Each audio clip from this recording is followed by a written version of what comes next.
네, 할렐루야. 네, 만나서 반갑습니다. 네, 오늘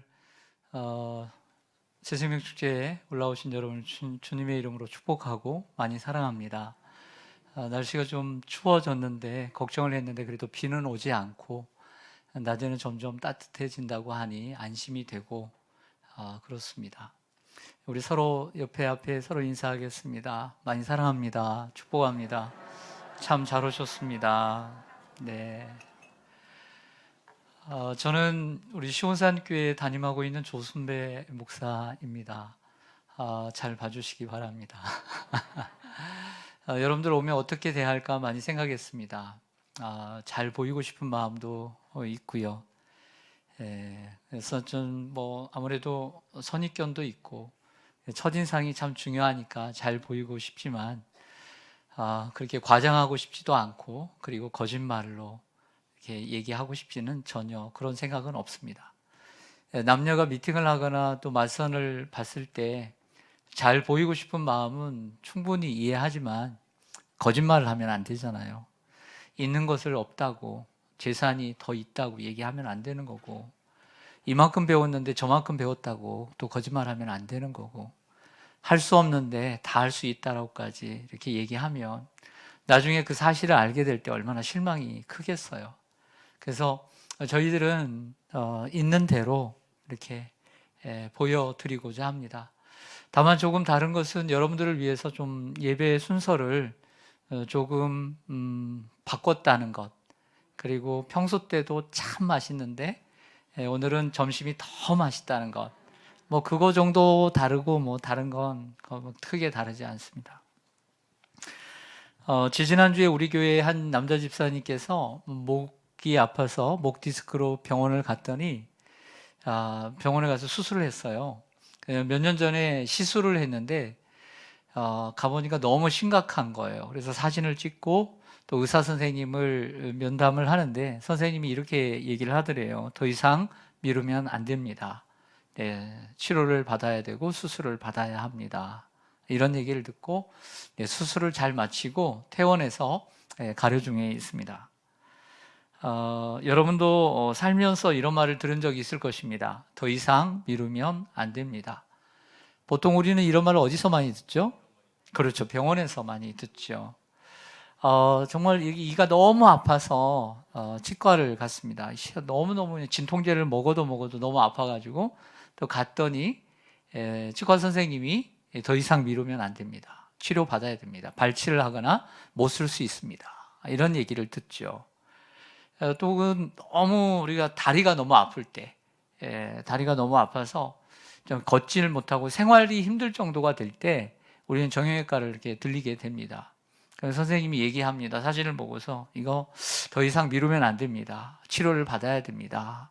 라는 얘기를 듣게 됩니다. 근데 사람들은 보통 이렇게 치과를 빨리 가거나 또 병원에 빨리 가지 않아요. 어지간하면 잘 참으려고 하죠. 참다가 도저히 힘들겠다. 이게 사회생활에 또 경제생활에 좀 힘들겠다. 그러면 그때서 이제 병원을 가게 됩니다. 우리의 몸은 먹는데 불편하고 또 자는데 불편하고 사는데 불편하면 병원을 가게 돼 있어요. 왜냐하면 우리의 몸은 사회생활에 소중하고 또 경제생활을 하는 데 있어서 너무나 중요하기 때문이에요. 몸은 재산이기 때문이죠. 몸이 아프면 어떻게 돈을 벌 수 있겠어요? 일할 수 있겠어요? 그래서 어쩔 수 없이 몸을 위해서는 얼른 병원에 가는 거예요. 근데요, 반면에 우리의 영혼은 그렇지 않아요.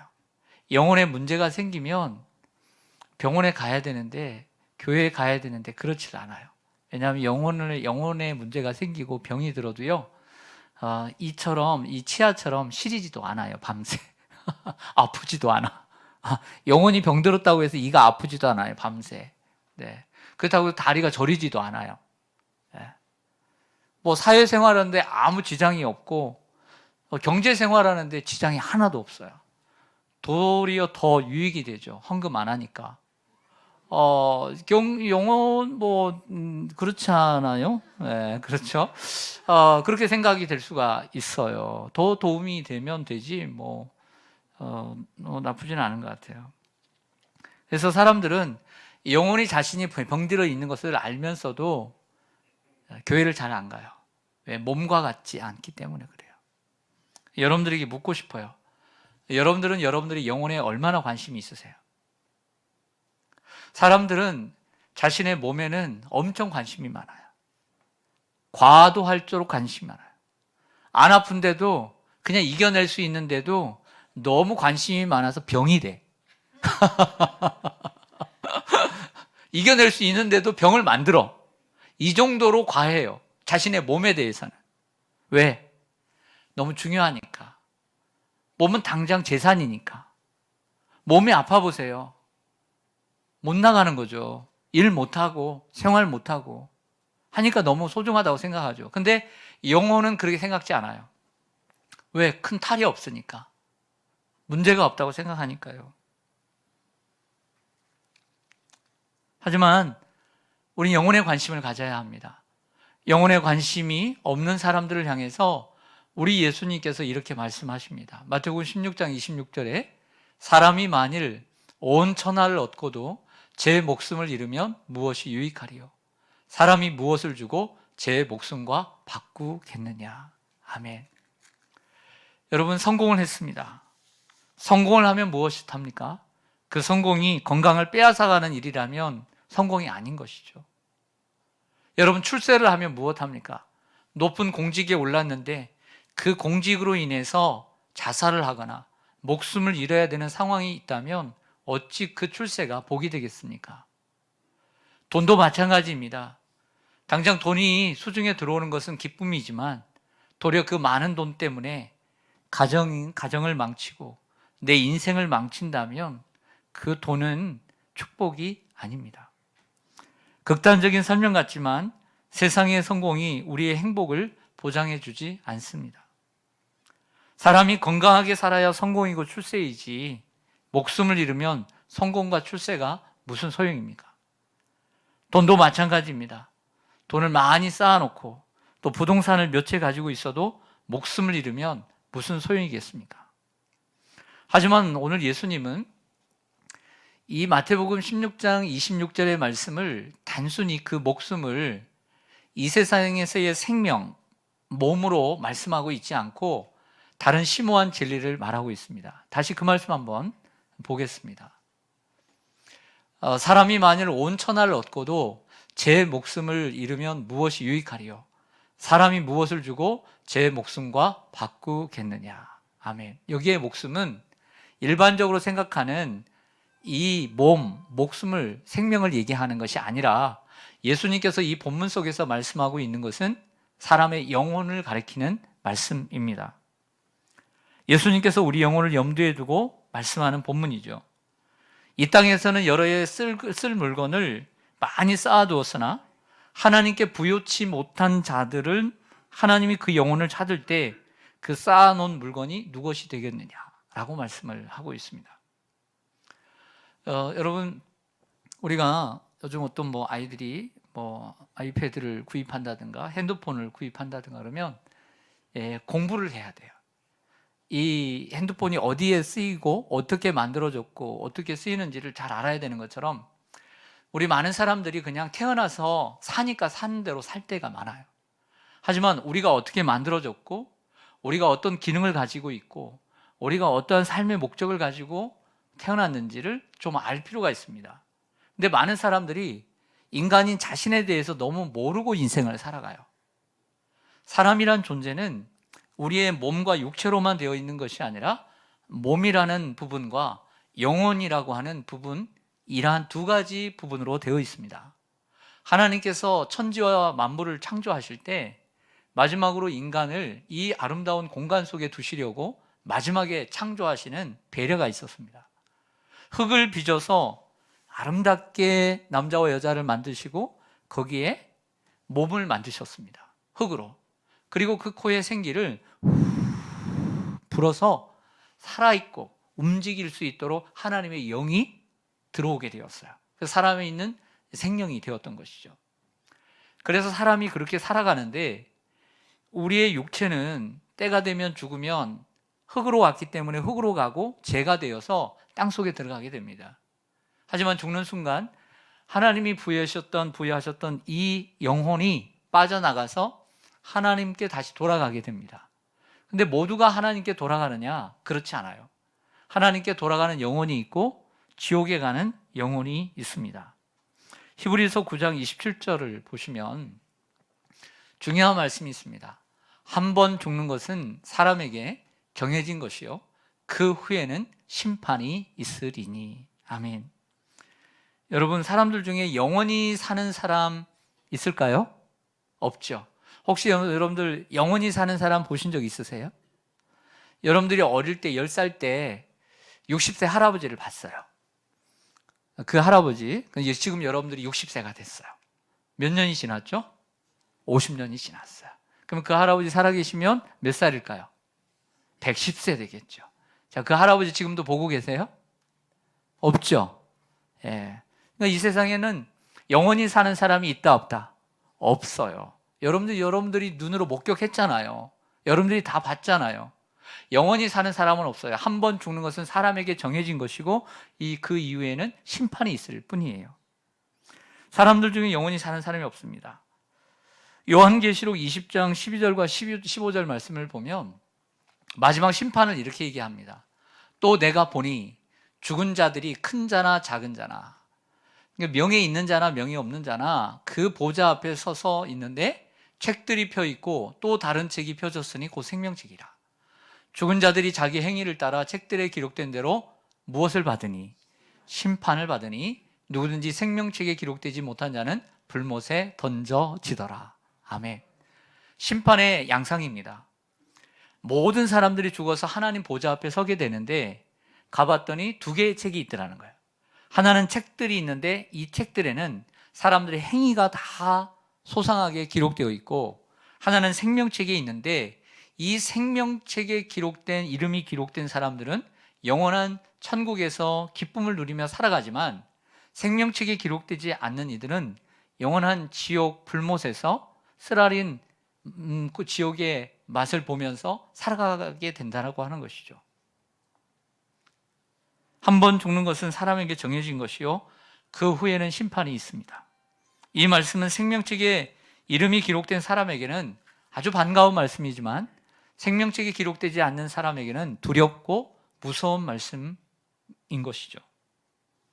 그런데 여러분, 하나님께서 이처럼 육체와 영혼을 통해서 아름답게 만드신, 하나님의 형상과 하나님의 모양으로 만드신 이러한 인간이 정말 모든 것을 누리며 행복하게 살아야 되는데 중간에 문제가 생겼습니다.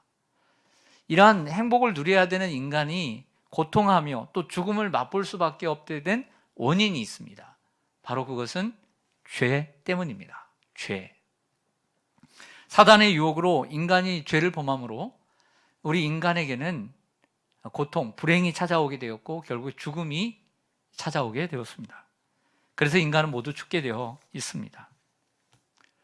이러한 멸망의 상황, 이러한 고통의 상황이 계속되어야 됨에도 불구하고 사랑이 많으신 우리 하나님께서는 우리 인간을 위해 그 죄의 문제의 해결책으로 하나밖에 없는 아들 예수님을 이 땅에 우리 가운데 보내주시고 우리의 죄를 담당하기 위해서 십자가에 못 박혀 죽게 하심으로 우리의 죄를 담당해 주셨습니다. 그리고 우리는 그 예수 그리스도를 믿음으로, 즉 예수님이 우리의 죄의 짐을 대신 지시고 죄값을 치러주신 것을 믿음으로 말미암아 우리는 구원, 영생을 얻게 되는 것입니다. 나의 공로가 아닌 예수님의 공로로 구원을 얻게 되는 것이죠. 이러한 것은 제가 약속한 게 아니라 성경이 약속을 해주고 있고 우리 예수님께서 직접 요한복음 3장 16절과 17절에 약속을 해주셨습니다. 오늘 처음 오신 분들도 한 번쯤은 들어보았을 만한 성경 구절이기에 우리 함께 같이 읽겠습니다. 시작. 하나님이 세상을 이처럼 사랑하사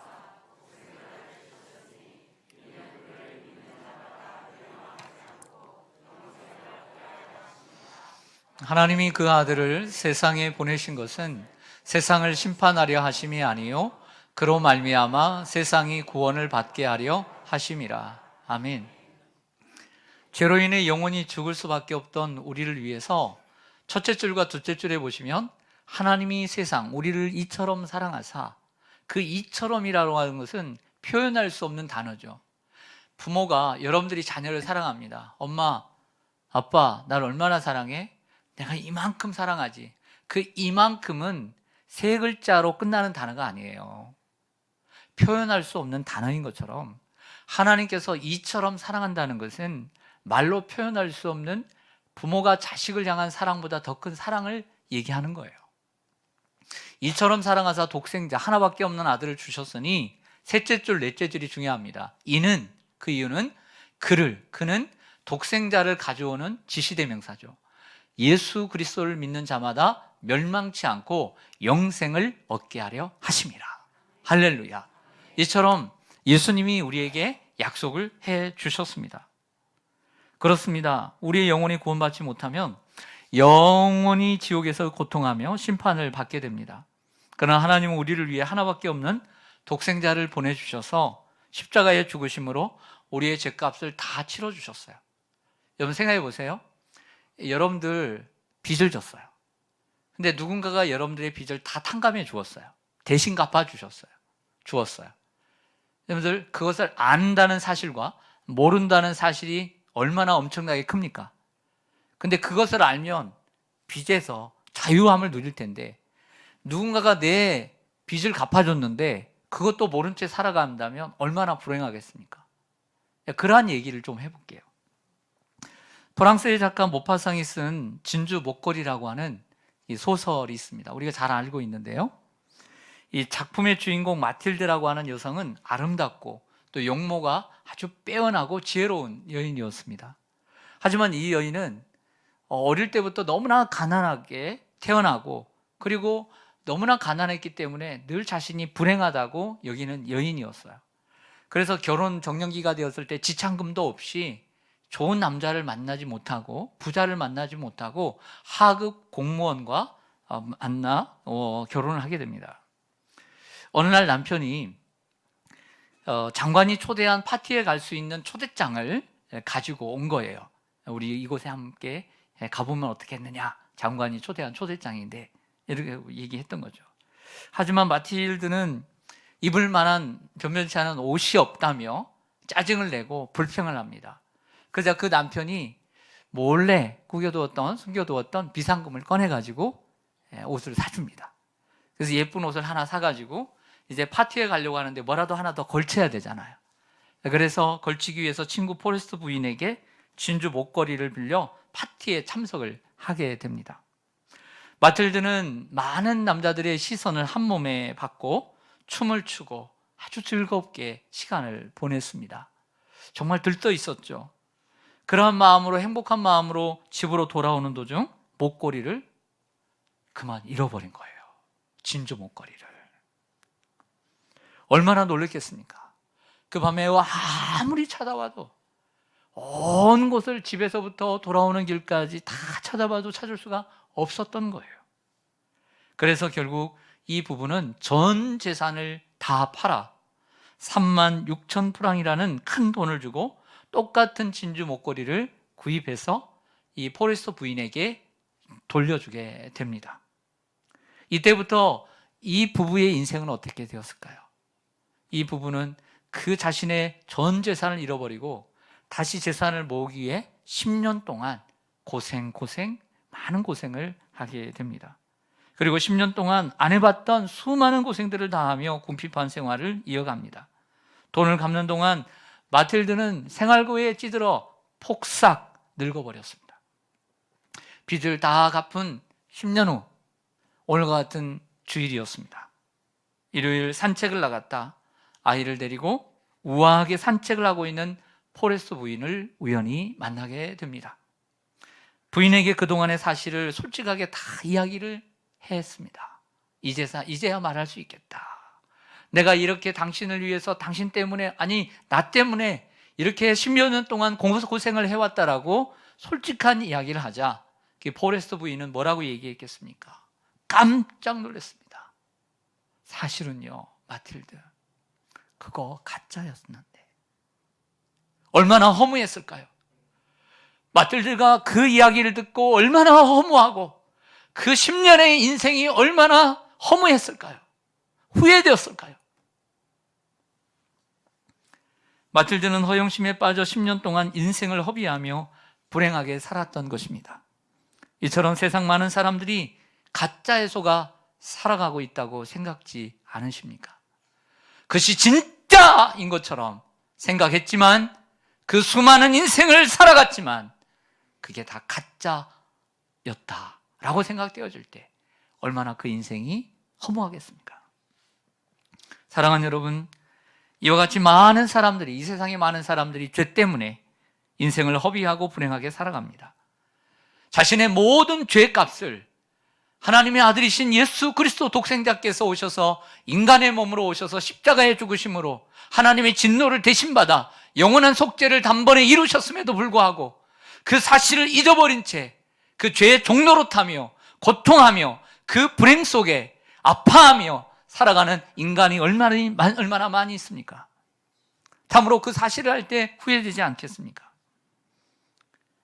우리의 죄값은 예수님께서 십자가에서 다 치러주셨습니다. 그것을 믿는 사람은 죄의 종로로 타지 않고 행복한 삶을 우리처럼 살아갑니다. 하지만 예수님께서 그 죄값을 치러주신 것도 모른 채 살아가는 사람은 아직도 인생을 죄에게 도둑맞은 채 살아가고 있습니다. 예수님께서 여러분의 죄의 문제, 그 죄값을 치러주셨습니다. 이 사실을 믿을 때 여러분은 죄에서 해방을 받고 죄에서 여러분은 자유를 얻고 그리고 죄에서 구원을 얻게 될 줄로 믿습니다. 여러분 계속해서 죄의 종로로 살며 사시겠습니까? 그 죄가 주는 고통 속에서 불행 속에서 계속 사시겠습니까? 아니면 예수 그리스도께서 우리에게 열어주신 새로운 구원의 길 속에 함께 동참해서 구원과 그리고 주님께서 주신 풍성한 삶을 누리시겠습니까? 여러분 요즘은 참 그 한 해 한 해 가면서 온난화 현상으로 또 기후 변화가 심해서 어느 때보다도 비가 많이 내리는 이러한 시절이 되었습니다. 1000mm 이상 훨씬 많이 내리는 것 같습니다. 잘 아시다시피 올해 9월에는 태풍 흰남노가 남부지방을 부산으로 그리고 울산으로 포항으로 강타를 했습니다. 포항 바닷가 어느 아파트 지하 주차장에 물이 들이닥치기 시작했고 차들이 침수되기 시작했습니다. 그것을 알게 된 관리사무소에서는, 경비실에서는 방송을 했겠죠. 이 방송을 들은 그 사람들은, 아파트 주민들은 차를 빼려고 다들 지하 주차장으로 내려갔습니다. 일부 사람들은 보니 차를 이미 밖으로 빼고 있었습니다. 그런데 그 순간에 갑작스럽게 물이 지하 주차장으로 쏟아져 들어오기 시작합니다. 그래서 주차장을 빠져나오지 못한 채 여러 사람들이 운명을 달리했습니다. 9명이나. 여러분, 저도 오늘 지하 주차장에 내려갔다 왔습니다. 그럼 생각했습니다. 내가 살고 있는 이 지하 주차장에서 내가 죽을 생각, 물이 들어와서 죽을 생각을 누가 했겠습니까? 이 사람들도 매일 지나치는, 출입하는 이 지하 주차장에 물이 들어와 이렇게 죽을 줄 누가 알았겠습니까? 태풍이 온다는 소식 몰랐던 거 아닙니다. 그리고 그 태풍이 자기가 살고 있는 포항 지역에 많이 몰려든다는 것도 모르는 것 아니었습니다. 긴장하고 있었습니다. 그리고 지나갈 때까지 창문을 열지 않고 우리 가족 모두 안전하게 지나가기를 준비하고 있었습니다. 그런데 여러분, 죽음이라는 것은 이렇게 갑작스럽게 찾아오는 것입니다. 이 뉴스를 보고 너무 놀랐습니다. 온 국민이. 왜? 어떻게 내가 살고 있는 지하 주차장에서 이런 일이 일어날 수 있느냐라고 하는 거죠. 세상에 이런 일이. 여러분, 우리도 예외가 아닙니다. 예외가 없습니다. 한 분도 이해가 있을 수 없습니다. 우리가 언제 세상을 떠날지 모르기 때문에 우리는 항상 준비하고 있어야 합니다. 우리의 영혼을 방치해 두어서는 안 됩니다. 몸은 그처럼 잠깐 100년도 안 되는 삶을 살면서 몸은 그처럼 지극정성으로 돌보면서 영원히 살아야 될 우리의 영혼에 대해서는 왜 이렇게 관심이 없고 방치를 해두고 있는지 생각해 봅니다. 준비되지 않은 사람은 저 천국에 절대 never 절대 들어갈 수 없습니다. 준비된 사람만이 천국에 들어갈 수 있습니다. 더 가까운 한 달 전의 이야기를 해보겠습니다. 지난 10월 29일, 오늘이 11월 27일이니까요. 10월 29일 토요일 밤이었습니다. 밤 10시 15분경. 이태원에는 할로윈 데이를 앞두고 그 주말에 토요일에 수많은 인파들이 이태원에 몰려들었습니다. 이태원역 1번 출구를 이렇게 나오면 세계 음식 문화거리로 왕래하는 조그마한 통로, 해밀턴 호텔 바로 그 옆골목에서 사람들이 넘어지면서 압사로 158명이 사망을 했습니다. 참사 당일 이태원 일대에는 10여만 명이 몰려들었고 사람들이 가장 많이 왕래하는 그 좁은 골목에서 위로 올라가는 인파와 그리고 위에서 내려오는 인파가 서로 이렇게 엉키면서 마치 붕 뜨게 되었고, 그 어떤 사람들은 발이 그냥 붕 떠 있는 상태로 파도처럼 밀려 왔다 갔다 하다가 경사진 곳이다 보니까 위에서부터 이렇게 넘어지게 되었던 것이죠. 그러면서 참사가 일어났습니다. 좁은 공간에 너무 많은 사람들이 몰려들었기에 움직일 수가 없었고 결국에는 대부분 질식으로 사망했다고 합니다. 그 소방관 힘 있는 장정이 그 사람을 빼려고 했지만 겹쳐 있어서 뺄 수 없는 상황에 이르렀지 않습니까? 그래서 다시 저 뒤쪽으로부터 가서 처음부터 시작을 할 수밖에 없는 이러한 아수라장이 되었습니다. 질서를 유지하는 일도 없었습니다. 최근 통계는 아니지만 이때 사망한 이들을 보면 20대가 103명, 30대가 30명, 10대가 11명, 40대가 8명, 50대가 1명입니다. 성별로는 여성이 98명, 남성이 56명으로 집계되었고 외국인도 30명 가까이 됩니다. 젊은 동량들이 이렇게 안타깝게 죽어갔습니다. 여러분, 다시 한번 생각해 보죠. 우리 서울의 한복판, 그것도 이태원 거리에서 이렇게 많은 사람들이, 그것도 이런 젊은이들이 이러한 사고로 죽어갈 거라고 누가 감히 상상이나 했겠습니까? 그들의 마음은 신나 있었을 것입니다. 들떠 있었을 것입니다. 먹고 마시고 보며 즐기는 일에 정신이 팔려 있었을 것입니다. 그들을 정죄하는 것이 아닙니다. 그들의 죄가 있어서 죽은 것이 아닙니다. 제 아들도 1시간 전까지 그 근처에 있다 왔습니다. 대부분이 20, 30대의 젊은이들이었습니다. 상상도 못할 일이 일어났습니다. 그들이 112에 전화를 하지 않은 것은 아니었습니다. 10시 35분부터 112에 전화 신고가 들어왔습니다. SOS 구조 요청을 했지만 그 구조 요청은 이루어지지 않았고 질서 유지는 없었습니다. 그래서 이것은 사고가 아닌 참사가 되었습니다. 만약 구조 요청을 받은 경찰이 그 전화를 가볍게 여기지 않고 더 이상 미루지 않았다면 이런 참사는 일어나지 않았을 수도 있습니다.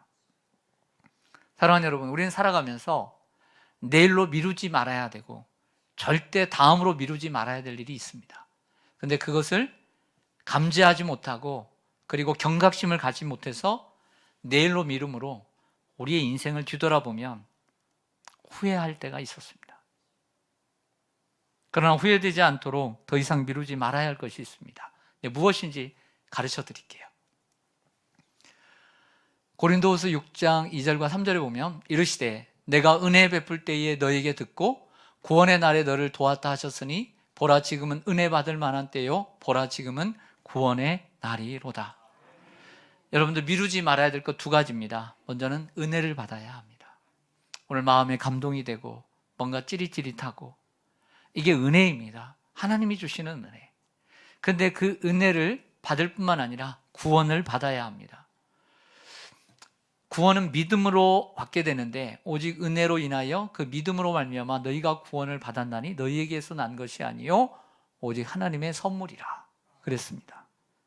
여러분, 내일로 미루지 말아야 할 것, 은혜를 받고 구원을 얻는 것입니다. 이 자리에 오신 분들은 여러분들이 SOS를 쳐서 인도자들이 인도에 오실 수도 있고 아니면 여러분들 정말 사랑해서 더 이상 안 되겠다 생각해서 여러분들 인도에 오신 분들도 있을 것입니다. 참 잘 오셨습니다. 지금 은혜를 받고 구원을 받아야 합니다. 절대 내일로 미루지 말아야 합니다. 자, 그 이유를 또 얘기할게요. 그 이유는 다 때가 있기 때문입니다. 전도서 3장 오늘 본문인데요. 전도서 기자가 얘기합니다. 인생을 단 산 사람이 솔로몬이 얘기합니다. 범사에 기한이 있고 천하만사가 다 때가 있나니 날 때가 있고 죽을 때가 있으며 심을 때가 있고 심은 것을 뽑을 때가 있으며 죽일 때가 있고 치료할 때가 있으며 헐 때가 있고 세울 때가 있으며 울 때가 있고 웃을 때가 있으며 슬퍼할 때가 있고 춤출 때가 있으며. 여러분, 우리가 인생을 살아봐서 알잖아요. 인생을 살아봐서 알잖아요. 다 때가 있잖아요. 여러분 다시 결혼하시겠어요?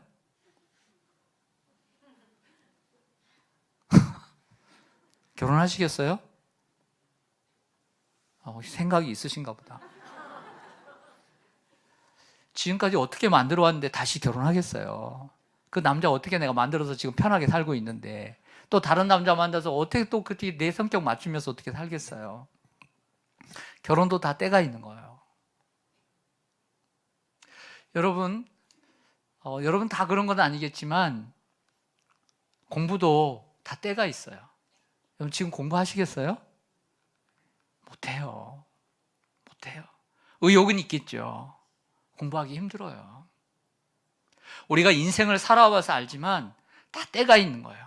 공부할 때가 있고요. 연애할 때가 있고 결혼할 때가 있고 아기를 기를 때가 있어요.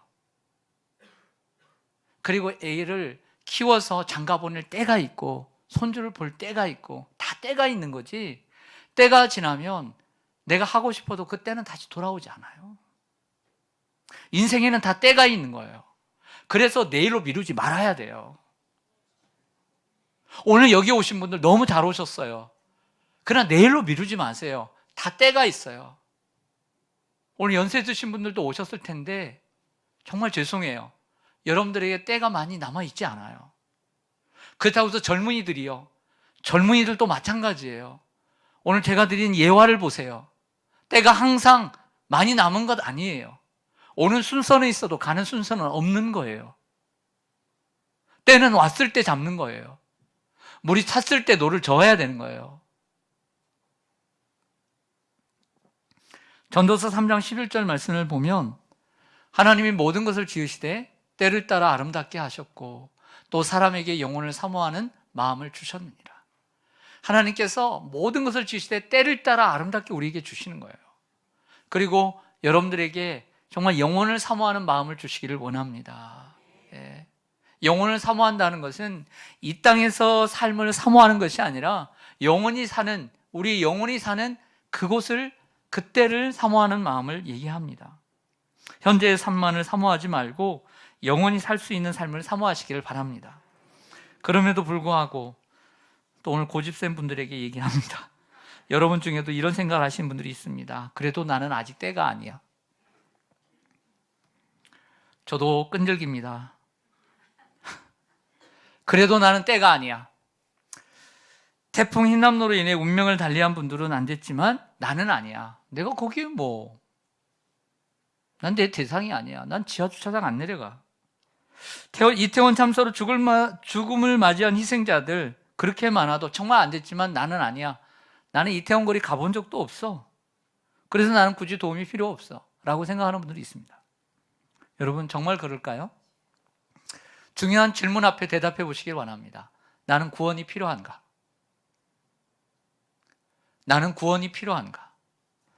자, 이것이 중요한 질문이지만 이것보다 더 중요한 것은 여러분들의 대답이에요. 여러분들의 대답에 따라서 여러분들의 영혼이 결정됩니다. 여러분들의 순간의 선택이 영혼을 좌우합니다. 여러분이 아무리 선하게 살고 이 땅에서 열심히 살아도 잘 사는 것이 아닙니다. 아니 목사님 내가 이렇게 선하게 살고 열심히 사는데 그게 왜 잘 사는 것이 아니라고 합니까? 나 기분 나쁩니다. 조금만 더 들어주십시오. 왜냐하면 선의 기준, 잘 살고 못 살고의 기준은 여러분 자신에게 있는 것이 아니라 여러분들을 지으시는 여러분들 인생의 주관 되시는 하나님에게 있기 때문입니다. 대입시에는 수시가 있고요, 정시가 있습니다. 그리고 면접만 보는 것도 있고 특례 입학이 있습니다. 그러나 또 하나 가장 경쟁률이 높은 곳이 논술로 가는 대학이 있습니다. 뭐 60대 1, 80대 1 그렇습니다.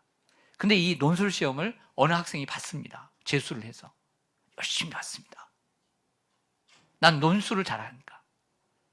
그래서 문제를 여러 가지를 테스트를 해보고 학원도 다니고 비싼 학원도 다니고 열심히 준비해서 시험을 딱 치러 갔습니다. 문제가 딱 나왔습니다. 그 문제에 대해서 열심히 썼습니다. 자기 딴에는 너무 잘 썼다고 생각을 했어요. 그래서 내가 원하는 대학에 진학할 수 있겠다라고 생각을 했습니다. 근데 여러분, 그 결과는 좋지 않게 나올 수도 있어요. 논술을 잘 썼느냐 못 썼느냐의 기준은 그 논술을 쓴 학생에게 있지 않기 때문에 그래요. 채점하는 채점관에게 기준이 있기 때문에 그런 거예요. 맞죠? 사람들은 생각합니다. 난 인생을 열심히 살았어. 열심히 살고 내가 지금 없으니까, 내가 손에 쥔 것이 없으니까 정말 반낮 없이 열심히 일해서 내가 재산을 정말 늘려가지고 집 한 채, 두 채 내가 샀어. 내가 자녀들도 나눠줄 수 있는 돈이 됐어. 그리고 나는 이제 노후를 편하게 살아. 나는 이렇게 사는 것이 내가 인생을 잘 산 거라고 생각해. 이런 사람들이 세상에 많을 거예요. 그렇지만 잘 살았느냐 못 살았느냐의 기준은 여러분 자신에게 있지 않아요. 그건 자기 생각이에요. 인간을 만드시고 그리고 우주를 만드신 하나님께 그 기준이 있어요. 여러분이 아무리 이 세상에서 열심히 잘 살았다고 해도 하나님 앞에서 퇴짜를 맞으면 아무 소용이 없는 거예요. 다시 한번 히브리서 9장 27절을 보시면요, 한 번 죽는 것은 사람에게 정해진 것이요 그 후에는 심판이 있으니 그 심판의 기준은 죽는 사람에게 있는 것이 아니라 하나님께 있다는 말씀이에요. 그러므로 우리는 내 기준으로 인생을 살면 안 돼요. 하나님의 심판의 기준으로 인생을 살 줄 알아야 해요. 그 사람이 지혜로운 사람입니다. 성경이 말하는 죄란, 하마르티아란 하나님이 원하는 목표에서 벗어난 걸 얘기합니다. 관역에서 벗어났다. 이게 죄입니다. 하나님의 말씀대로 살지 않고 자신의 생각대로 사는 것입니다. 하나님을 의지하지 않고 하나님이 아닌 자신의 힘과 지혜를 의지하며 사는 것이 성경이 말하는 바로 죄인 것입니다. 그런데 사람들은 그럴 수 있겠다 생각하면서도 당장 하나님을 의지하고 살지는 않습니다. 처음에 말씀드린 것처럼 우리의 몸은 먹고 그리고 자고 생활하는데 불편하니까 병원을 가는데 우리의 영혼은 크게 불편함이 없으니까 교회를 가지 않아요. 하지만 영혼은 그리 불편하지 않은 교회를 가지 않죠. 그러나 이것을 기억하기를 바랍니다. 위험한 병일수록 증상이 없다는 거예요. 증상이 나타나는 순간 늦게 됩니다. 우리 영혼도 마찬가지입니다. 증상이 나타나기 전에 영혼을 소생시키고 영혼에 대한 관리에 들어가야 합니다. 그러기 위해서 우리에게 필요한 것은 말씀을 듣고 그 들음으로 믿음을 갖는 것입니다. 믿음을 준비한 사람만이 영원한 생명을 얻습니다. 사람이 행위로 의롭게 되는 것이 아니에요. 오직 예수 그리스도를 믿음으로 의롭게 되기 때문입니다. 이야기 하나 하고 마치겠습니다. 예수님께서 말씀하신 비유입니다. 한 부자가 있었습니다. 이 부자는 너무나 백화점표, 요즘 얘기하면 백화점표 옷만 입고요, 날마다 먹을 것이 풍성하고 호화로운 생활을 했습니다. 참으로 행복해 보였습니다. 근데 한 거지가 있었습니다. 그 사람의 이름은 나사로였습니다. 이 거지는 남이 주는 것을 얻어먹으면서 가난하게 살았습니다. 늘 몸이 아팠습니다. 불행해 보입니다. 근데 둘 다 죽었습니다. 사람은 죽으면 예외가 없으니까요. 근데 이들은 전혀 다른 곳에 가 있습니다. 부자는 불이 타오르는 곳에서 죽지도 못하고 물 한 모금 마시지도 못하고 그 지옥에서 괴롭게 살아갑니다. 반면 거지 나사로는 아브라함의 품에 안겨서 편안하게 행복하게 살아갑니다. 자, 그것을 보고 있던 부자가 아브라함에게 얘기합니다. 아브라함이요, 내가 물 한 방울 내가 없어서 고통스러운데 죽지도 못하고 있는데 물 한 방울이라도 내 이 혀에 한번 떨어뜨려 주라고 하자 거리가 멀고 갈 수 없으니까 거절을 당하자 다음 부탁으로 들어갑니다. 그러면 나는 이미 버린 몸이니 죽은 몸이니 이렇게 고통 속에 있으니까 저 세상에 있는 내 형제 5이 있는데 내 형제 5에게 내 이 자리에 오지 않도록 저 죽은 나사로를 다시 살려 보내서 이런 상황을 얘기해 줘서 절대 내가 있는 곳에 오지 않게 해달라고 간청을 합니다. 이때 아브라함이 하는 말이 너무너무 중요해요. 여러분들이 들어야 되는 말씀입니다. 한번 보시죠. 누가복음 16장 29절에 아브라함이 이르되 그들에게 모세와 선지자들이 있으니 그들에게 들을 지니라. 모세와 선지자는 모세가 쓴 글과 모교생과 그 다음에 선지자들이 쓴 구약 성경을 가리켜요. 결국 하나님의 말씀을 전하는 자들의 말을 들을지니라. 그러자 반론을 제기합니다. 아니에요. 그것보다 더욱더 확실한 것은 죽은 사람이 가서 나사로가 가서 전해야 되는 거예요. 이렇게 반박을 부자가 해요. 그럼에도 불구하고 다시 아브라함이 이렇게 얘기합니다. 이르되 모세와 선지자들에게 듣지 아니하면 비록 죽은 자 가운데서 살아난 자가 있을지라도 권함을 받지 아니하리라. 구원 얻는 길은 죽은 사람이 다시 살아나서 우리에게 전해준다고 구원이 이루어지는 것이 아니라 이 땅에서 하나님의 말씀을 전하는 저 같은 사람들에게 말씀을 들어야만이 구원을 얻을 수 있고, 여기서 듣지 아니하면 그들이 아무리 죽어있는 사람이 다시 살아서 와서 얘기를 해도 권함을 받지 않는다는 얘기를 해주고 있습니다. 이 말씀이 여러분들의 마음속에 들어오기를 원합니다. 여러분, 이 세상에 더 이상 미뤄서는 안 되는 거 있습니다. 영혼 구원입니다. 하나님의 말씀을 듣고 회개하고 예수를 믿는 것입니다. 더 이상 내 힘을 의지하지 않고 하나님을 의지하며 사는 것입니다. 의지했던 우상을 버리고 참되시고 그리고 살아계신 하나님을 믿는 것입니다. 인생의 삶의 성포의 성공과 실패의 기준을 나 자신에게 그리고 다른 사람들의 잣대에 두지 말고 우리의 심판자 되시는 하나님께 기준을 두고 살아가는 것, 이것이 우리가 살아가야 되는 삶의 표준입니다. 더 이상 결단을 미루지 마시고 지금 주님을 영접하고 주님께로 나오시기 바랍니다. 우리 시온산께 오셔서 함께 신앙생활 하시고 그리고 예수님 잘 믿다가 천국에 가서 또 영원히 함께 살기를 원합니다. 하나님을 만나면 인생의 방황이 끝이 나고 좋은 교회를 만나면 신앙의 방황이 끝이 납니다. 우리 교회 좋은 교회입니다.